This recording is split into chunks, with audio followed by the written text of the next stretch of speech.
పద్దెంది పడిమెట్ల పైకెక్కి గుడికేగు భక్తులకు ఎదురొచ్చే బంగారు స్వామి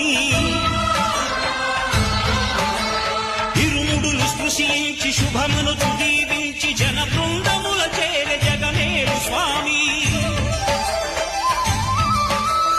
తన భక్తులను విల్చు తప్పులకు తడబడి ఒక పక్క ఒరిగెన ఓంకారమూర్తి